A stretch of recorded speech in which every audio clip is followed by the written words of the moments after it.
Hello and welcome to iDiskiTV. My name is Nkululeko. I'm with Lindo Pep and Sibata. Bafana Bafana out of the African Cup of Nations, back at home from the country of Morocco. Cameroon, of course, remains and they'll play the host Morocco in the quarter-finals. It was a match that promised, a match that gave as well in the first 20 minutes if we were looking to take from what it was giving us. I'm with Lindo Pep, of course. We'll discuss the game itself, and also we'll talk about the tournament itself, and also we'll talk about the failures and the successes of the tournament. But what we want to hear from you as well on the comment section is how you're feeling about this. Are you happy? Are you sad? Did you expect anything, or you expected nothing from Bafana Bafana? Please let us know in the comment section. Please make sure you like our content. Make sure you subscribe to our content, very importantly. And please make sure you engage on the content as well. Always remember as well that there's no content creator that has any impact on what happens on the field of play. Ours is a job just to reflect on what happened to the best of our ability. Sometimes we'll hit, sometimes we'll miss. Sometimes you will know more than us, and sometimes we'll know more than you. Lindo Pep, thank you very much for joining us, sir. I know that last night as you left, you were bitterly disappointed. Are you still there? Yeah, I'm still there, Mr. Nkewu. Let me greet the iDiski Nation as well. Let me greet you, Hugo, and yourself. It's been, 7 hours, 8 hours since we last saw you. Yeah. Still feel the very same feeling. A part of me after the game was fandoming a little bit, broken, sat down on my feet. But I also understood that in the next 5 minutes, I've got a responsibility of standing in front of the nation and deliver a post-match interview. But I think it also comes from expectation, man, Mr. Nkewu. There was a period in our lives where we were just hoping, we did not even score a goal. If we score, that alone excited us. If we won a match, that excited us. Unrealistic expectations, semi-final, finalist. I think most of us expected that. Losing against, also, Mr. Nkewu, let me be honest with you, losing against a not so good team. I think Angola was better than Cameroon, in my opinion. Oh, the differences with the coaches. Yeah, the coaches. I thought Angola should have beat us. I thought Angola, they had a better team, actually. I was looking at their coach. Yeah. Stupid. And I watched them in the third game, which confirmed that they were out as well. Yeah. They have a very stupid coach. Yeah, but to be honest with you, I think that disappointed me, to be honest with you. Cameroon did not really create much, but I think they had a better coach. That's why in closing issue, Mr. Nkewu, when we speak about our local football, that sometimes the coach makes a difference with the team that is top of the log now. And I think that's what we saw, very evident, more especially in international football, that player quality. I think there's two things that I learned, and that are very basic. It's that player quality in international football matters.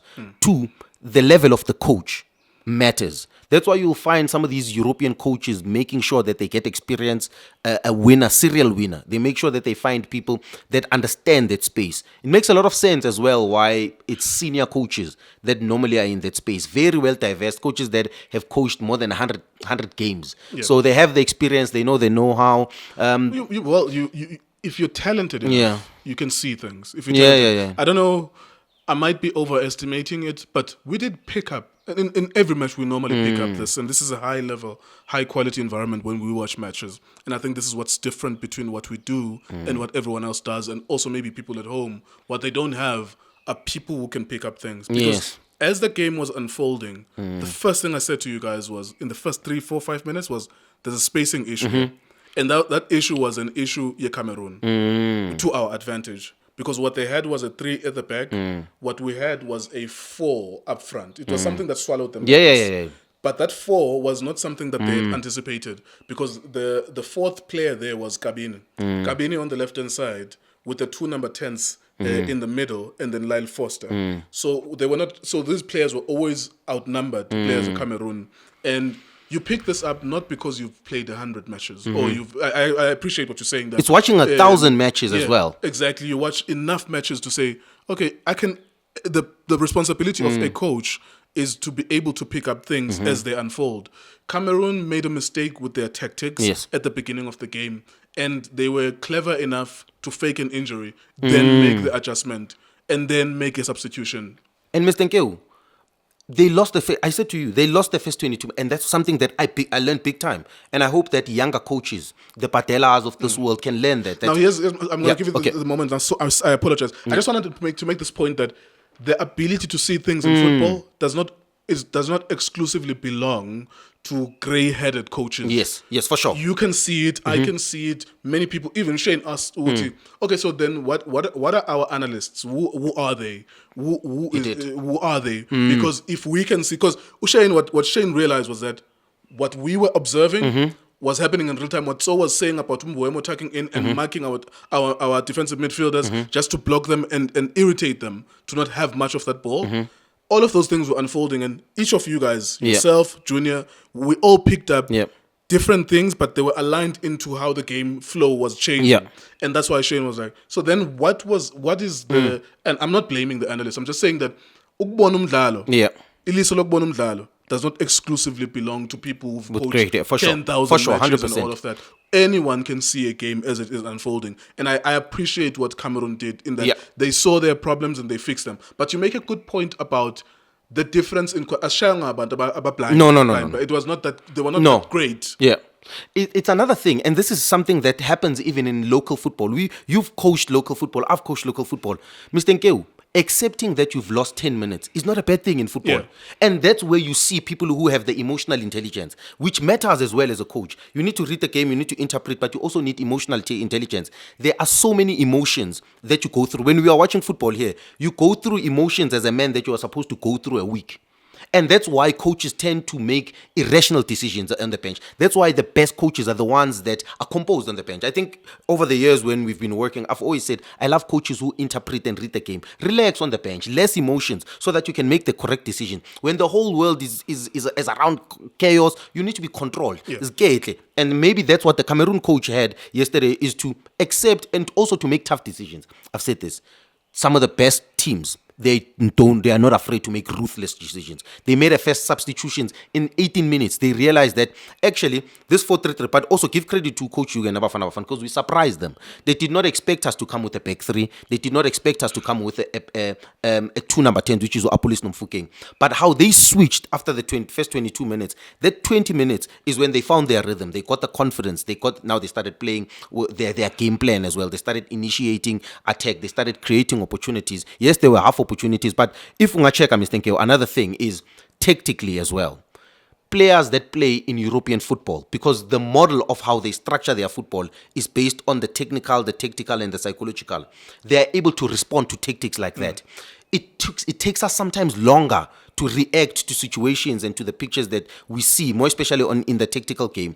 And that's the credit you can give Cameroon. They didn't play a position game. They were an unpredictable team. You can't till today tell the style of play that they played. You can't tell the game plan they had. They play the game in front of them. They play the game in front of them. Yeah. You know, Mr. Nkewu, and that's it was not because they were slow in build up or quick in build up. No. There was no obvious identity to them. What I like as well, just to your point, was that when they asked Brian Mbuemo, which this detail that's so picked up in that game was so world class, that when they asked Brian Mbuemo, and I was fighting with this, and I said, so when I as a midfielder, ungamako attacking midfielder, because what they did was to ask Brian Mbuemo, the wide forwards, to say, come inside, Phazamisani, Utebza, no Obas, because they may or may not have known this, but as soon as Obas has someone next to him, for the availability and receiving the ball. And if you look at Obas, he had a brilliant first 20 minutes because there was a spacing issue. Cameroon were too far from them. As soon as they made that tactical switch to say, Sondelani Wubo, we no longer had those passes going forward, because they were scared to call the ball. And for me, I think that just on that point that you were mentioning about tactics, I like that Mbuemo was willing to work. I like that their attackers were willing to work, because our players would be, if you ask Rile, it's not criticism on Rile. If you ask, because Rile no Apolis, it's the equivalent of asking them to mark their defensive midfielder, to come inside, close Upaleba, right, and his partner. If you had asked them, part of them would be like to look at I must run 40 meters. It's an excuse. But Mbuemo, they did do that. They followed them for 30 meters, and then when they were attacking the other way. Mr. Nkewu, I think there was a difference as well with our wingers. And sometimes we question this. Mbuemo did not have an excuse. He was traveling 40 meters, 50 meters yesterday. He did the defensive work and he did the attacking work. But Mr. Nkewu, it's very important, that detail, and that's world class from Mutso. Sometimes, and he's a legend, and he's played the game, he's played that position. Mr. Nkewu, in the first 10 minutes, and this is unbelievable work from them, because we try to press them and they realize that, hey, hello, there's high risk there. Yeah. And they realize that no, we don't have to play the center backs because they can pick a pass. Let's actually block the ones that progress the ball into the areas that are dangerous. Yeah. The ones that find, because when we did the preview, you said, where is the pass going to come from? Yeah. The pass came and I was from surprised that they allowed us so much space In for midfield. those passes to go. And as soon as they saw that those midfielders were passing, because I was asking myself, is Albus going to have to pass that Yep. ball? Is Debza, of course, I trust him to do that. But then they gave us the space and we passed to Mufukeng, we passed to Kabini, we passed to Lyle Foster. We should have scored. And just the point that you're making, until they picked up, oh, these are the transporters of this ball to the final third. Let's block them. Then it became a different game. Mr. Nkewu, there was no pass anymore, and that's why it was difficult for us to create and to hurt them, because I felt like when I was watching the game, we could really hurt them. But now we struggled for that pass. We only had one pass. And for me, we were dangerous when we had 3 passes or 2 options of passes. The diagonal dodge is a very predictable style of play that we played in over 3 games. Yeah. It was very easy for them to even deal with that, because they had 3. They can go on a 1v1 situation, but you also have to give them credit from in their midfield. They covered a lot of distance. Yeah. They covered the heart of the game, and they made sure that they defend the goal mouth with their lives. I understand I'm mistaken. But for me personally, I just feel like giving them easy goals, very, very sad to concede twice or 3 times in the second zone. In the second zone where Ungezane was. There was a picture that they posted on social media where there's Ungezane, there's Usbisi and Umbogazi. And the striker is just in between Usbisi, no Ngezane. Disappointing. We considered against Angola in the very same space. Coach Hugo, the technical and the analyst, you must give them credit for putting another extra centre back, for an extra body to deal with those situations. From their perspective, I think this blame should go to the players, because they analyzed, they came up with a better solution. The players needed to execute, and to concede such a poor goal in a critical phase of the game. Second half, just after having the confidence to say we can score a goal and then we are back in the game, we give them the second goal. It breaks our confidence. Now we have to play on the second ball, on the first ball. We have to play for a result, basically, not to embarrass ourselves. You know what I mean? But for me personally, I'm very disappointed with the kind of goals that we considered. The first one, it's a deflection, it's a mistake. I felt like we could have dealt with the second ball a little bit better. Anticipation, wokenness, players are ball watching in the box. Second goal, ball watching in the box. So for me, defensive wisely, very, very disappointed. Yeah, there's a grown-up conversation we need to have Yeah. about Bafana Bafana. And it's a conversation about how their original disposition, their original default disposition is to be defensive. That's it. And precisely because they drill themselves very hard on how are we going to look like defensively. And of course, even the sacrifice, as you mentioned now, that those 3 centre-backs, it was a contemplation of, in the last few matches, we were vulnerable. So we will take from somewhere to patch at the back. That, for me, and if you look at the last AFCON besides this one, there was that too, where you ask your Pesitao and your Tapelo Masego to come in or to help your defense. In fact, when we lost to Nigeria on penalties in the semi-finals, we played Grant Kekana and Mudao, 2 right backs, because we wanted to cover Moses Simon, who was an attacker in Nigeria at the time. Now, if you overemphasize, and I wonder how I can express this, but if you overemphasize in your training how to stop the other people, surely it takes away from your ability to hurt them. So when our players are met with opportunities in front of goals, it's like minimal football, Gavin Hunt minimal football, where we were going to have minimum touches. If we are in front of goal, let's score them and then we defend most of the time.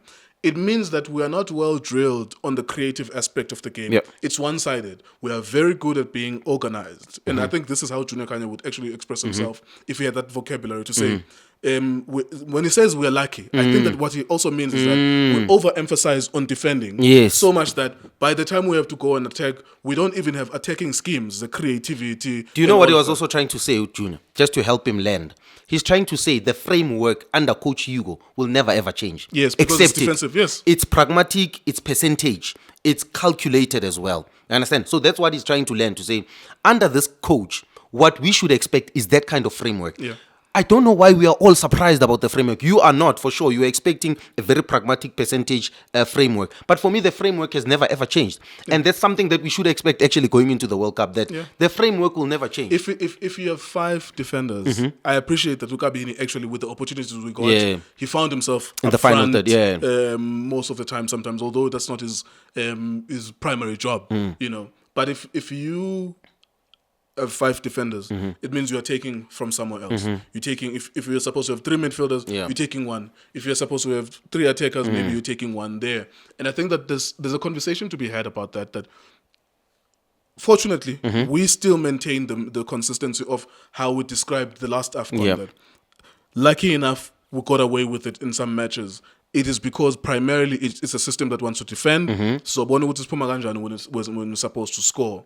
And sometimes even if you see in domestic football, you will notice that all the coaches who play defensive football, they start pretending that they wanted to play all along when they're 2-0 down, when they're 1-0 down. So towards the end, we did attack. That's because at that point, we were already 2-0 down. But if, for example, our idea is that we spend half of our training, if we have 7 days training, we spend half of it also drilling the attack. Because if you think about this 2023 Sundowns, even the current Orlando Pirates, is that you can assume that they are practicing which umuromi somthola kuphi wapone somthola kuphi and how the spacing which spaces must maswangani enter late in the box so that we can break a low block. And the same is true for Sundowns as well, because they would be playing mostly against teams who defend against them.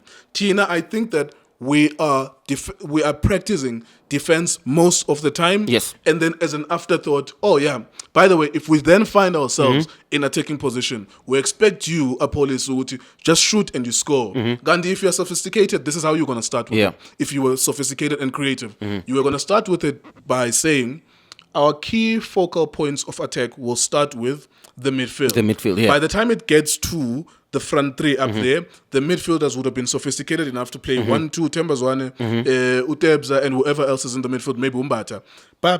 As they are chasing the ball and as we're retaining it, we're looking for the third man run. They don't know that we're looking for that. And even with Coach Pizzo, Sundowns, I've seen them at the Lucas Morepe Stadium, watching them, just watching when we're They will surprise you with one ball. It will be something in a different, yes, somewhere else. Very good first touch from Billiard. Not from where it started. Yeah. It starts from the right-hand side, but it might end on the left-hand side because they were working on it. It will be a Laila K or Tebogolangaman on the blind side as a third man run.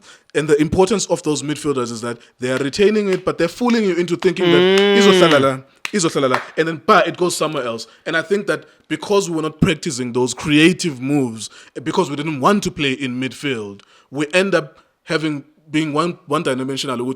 If we have 3 attackers, you can't just find them, because if there's an expectation from the defending team, they have 4 defenders, they have 3 attackers. We give them the pass and it's like, now what happens? And Utemba's one will help you with those kind of attacking schemes. Mr. Nkewu, if we build from the right, the exit point is on the left. If we build from the left, the exit point is on the right. Basics of football, we are shifting them to the left so that we can open spaces on the right-hand side. For me, another thing is, and these are questions that need to be asked. We need to ask Hugo Pros.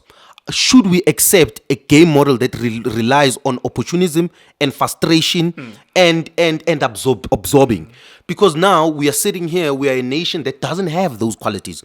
The North Africans, they understand their style of play. They understand their model of how they build their teams. It relies on opportunism. It relies on frustration. But we are not like that. We are more technical. But what the coaches, that they bring in European coaches to do what into that game model? Shape, organization, the defensive work. And then they rely on the quality of the players to do the work for them. The individual. We've got the same framework, but now the individual quality of our players doesn't show up, more especially in the wider areas. Credit to our police, credit to Mfukeng and whoever that contributed, as well as Umuremi. But from an end product in terms of player quality as well, you need players that can win the game, players with a certain level of X factor. In midfield, from game 1, I said for us to really, really do well in this AFCON, we can't have only control.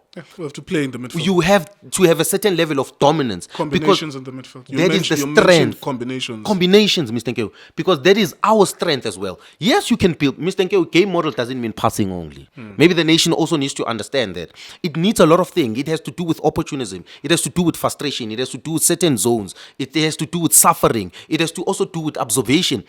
Coach Hugo can add those qualities, but can we also see a certain level of what is our strength? What does represent South African football, just like the Spanish? The Spanish will have their identity, the Brazilians will have a samba, but they will build a game model that revolves around certain things about the psychological, whether it's today it's about absorbing, maybe tomorrow it's about frustration. But there's the technical part, there's the tactical part. And for me, I just felt like our framework, our game model lacks something. And maybe that something is something that we need to ask Hugo, Coach Hugo Pros. We question certain things like Teminkosi Lodge. Those things will come. Ikram Renas, because when we watch our attack, when we watch our framework, when we watch the game model, it needs individual quality players that you can't coach in the final third, Mr. Nkewu. Yeah. Yes, you've done the framework. You've had the pragmatic side. Yes, you've blocked certain zone to deny them opportunities to get into your goal mouth. Yes, maybe you're not combining, but then the player quality, the Ikram Renas question comes. You need a striker that can run behind it. It's gold dust in European football. The player that runs behind the defense. You can see Abombuemu, very energetic. Teminkosi Lodge, his best strength is to play off the ball, scores goals in big games, big game pedigree. I know people are going to start questioning. It's because that's what we saw. We've been watching Coach Hugo Pros. We've seen the framework. And that's why when we speak about football, we think to ourselves, Ikram Renas in that team is deadly. Because we see that we need a certain level of quality, not a coaching instruction. We need a certain quality. We need a lodge not for a coaching instruction, but for a quality. For a certain quality that we need in certain moments in the game. And we are not asking to start Grobler. We are asking you, we are playing against Cameroon. It is 2-1. We need a goal. We want to put it in the box. Can we have the best header of the ball in the box? Yeah, I think the other thing as well, just on, as you mentioned, what we were down and we're chasing the game, there was a lot of questions about the unwillingness to sacrifice a defender for an attacker. Stubbornness as well. You would rather lose 2-1 as opposed to chase a game and lose 3-0. We played like it's a league game, in my opinion. Yeah. It's a knockout. It's not a league game. It's like the goal difference at play. For me, in the first half, you take Ukabini out. In the same framework, in the same structure, you add Muremi. For me, and I don't want to, because some of our players, but there's certain players that didn't get the proper development, which is fair because of the dynamics of South African football. But I have to be honest, and we have to be honest as well as a country. We need better players with better quality sometimes. Unfortunately, because African football is not like European football where there's trends, there's structures, and there's reference in terms of how they play. You can anticipate when I'm coming up against a Portugal, I'm coming up against Abu Shot, Abu Neves, so they're going to ball play in the midfield, try and maybe find their speedy players. African football is unpredictable. It's unpredictable. It's chaos. The football sometimes becomes unentertaining to watch. Let's be honest. Yeah. But because we want to support this African Cup of Nations, it's an apex in terms of competition. Certain teams that have done well have relied on player quality and in terms of unbelievable world-class coaching. It has nothing to do with trends, what the World Cup does or the Euros does. I think African football serves a different purpose compared to the African competitions. And I feel like if we want to really do well in this competition, I think player quality is something that we're going to have to start speaking. Yeah, let's wrap it up then. How do we characterize this? Is this a failure? Is this where we were supposed to land in the first place? Because I kind of were trying to twist your neck towards that. You and the Bob, where do you guys take this? We're going to win the AFCON. And you were kind of explaining it. It's more of hopeful expectation as opposed to our strength in African football. If perhaps we were building that conversation, and would look, we are a top 16 team in Africa, and maybe we should expect last 16 if we're lucky, quarterfinals. Then we would see this not as a failure, but we landed where we belong. That's my take. That if you asked me to predict, which I would have shot videos to predict at the beginning, to say, I said quarterfinals, last 16. That was my prediction. Other people will say final for South Africa and so on. So for me, I'm neither disappointed nor sad. I'm like, okay, we landed where we are based on how I observed Bafana Bafana. Is this a disappointment in your characterization? I will say this. It's a failure in my opinion, number one. Number two, it's a disappointment. And I'll tell you why. When the AFCON started, I knew there's teams that had better individual quality. That's why it's the biggest takeaway from me, the player quality. But the one thing that gave me hope is that there's player quality and then there's a team.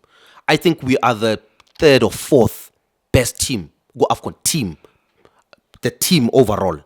I think that we could hurt a lot of teams. Team, not with player individual. I was relying on the system to be the star, not individual player quality like your Egypts, your Moroccos and all of those teams. Morocco actually has a really good team. Morocco, Senegal, they've been playing together for a very long time. So they work for each other. So for me, that's where it comes from. So the failure comes from the fact that I felt like we have the fifth, fourth best team, but individual quality of players, which makes African football what it is something that puts us in our place, which is, I guess, top 16. But other than that, I felt like the disappointment comes from the fact that we were the fourth best team in the tournament. Would you entertain people looking at the coach suspiciously? I think you have to, Mr. Nkewu.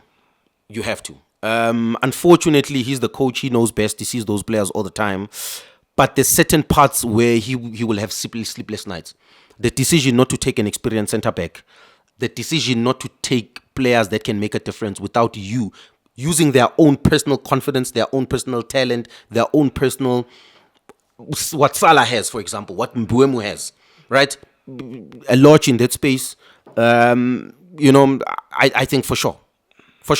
And unfortunately, as a nation going into the World Cup, this is the framework, this is the game model, this is the stubbornness. If we do achieve something special, for sure we will celebrate. But there's big questions to be asked going into the World Cup. Right, nice one. Thank you very much, Lindo Pep.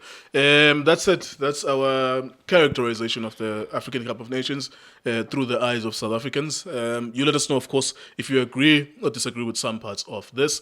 We are just having a conversation. You're allowed to join in as well. Bafana Bafana bow out of the African Cup of Nations. The tournament continues.